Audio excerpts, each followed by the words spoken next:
New York Rangers former second overall pick Kappo Kakko is very close to returning at this point, as he has been practicing with the team, and it does seem like somewhat in the near future we're going to see him in a full contact jersey, which is definitely a good sign.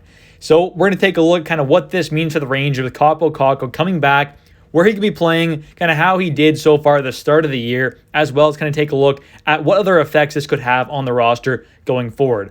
Starting off here, though, taking a look at a post on X here from Colin Stevenson. He says here, Kappo Kakko has been out since November 27th, but he's been ramping up over the last few days, and according to coach Peter Laviolette, he'll probably be back to full contact practice very soon.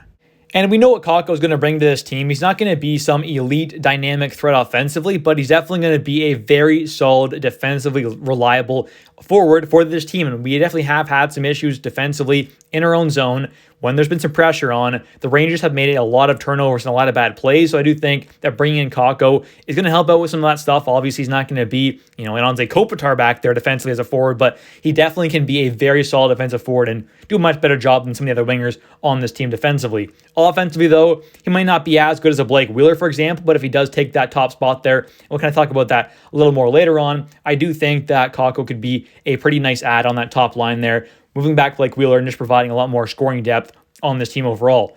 Taking a look, though, at what Kakko did so far this season before he got injured, he had 20 games played, 2 goals, 1 assist, 3 points, which was quite disappointing. But taking a look here at what he did last season, having 82 games played under Gallant, 18 goals, 22 assists for 40 points. So he did pretty good last year, had much better numbers offensively. And we know what he's going to bring defensively, though. Like I said, he's going to be a pretty solid two-way forward.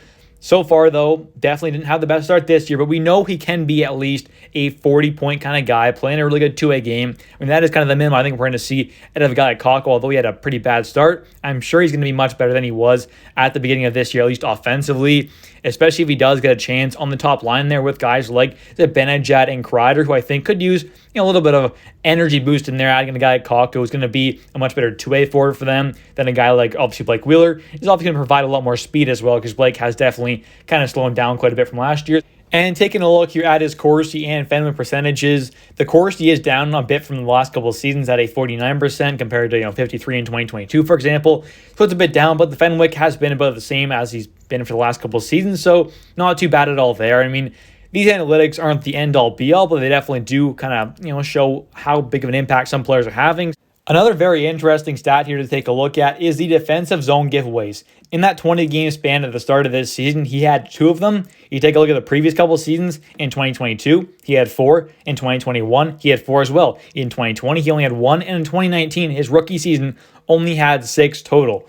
That's pretty wild considering, last year in 82 games played, he had 4. And this year so far in 20 games played, he already had 2. So not the best there, and it's not too many. I mean, only 2 defensive giveaways in 20 games played is not bad at all. But that does kind of say something that he has kind of taken a bit of a step back so far this season, that very limited sample size. Takeaway giveaways as well. I mean, 8 takeaways, 7 giveaways isn't the best ratio when you compare it to last year where he had 47 takeaways and 30 giveaways.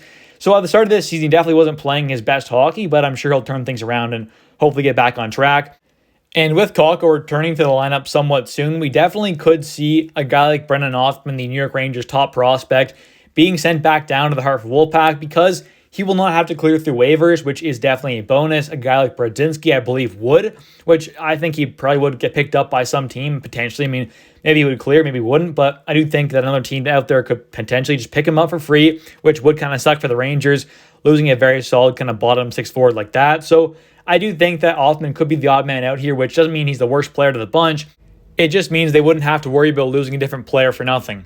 Taking a look, though, I think Kakko, when he does return, though, hopefully will get a chance on that top line. Obviously, the numbers offensively weren't great to start this season, but you might as well give him a shot. He's still very young, still only 22 years old, so you might as well give him a chance here, see what he can do. Hopefully, he can obviously take a much bigger step forward than what we saw at the start of this season and kind of get back towards what we saw last year, where he was a very solid forward, obviously not an elite dynamic offensive threat, but he can be a very solid 40, maybe 50-point kind of guy, playing a really good two-way game. Anyways, though, guys, thank you so much for watching. If you have enjoyed, please smash the like button. Don't forget to comment down below your guys' thoughts on this video. Thank you so much for watching. I'll catch you in the next one. And don't forget to subscribe for daily New York Rangers content.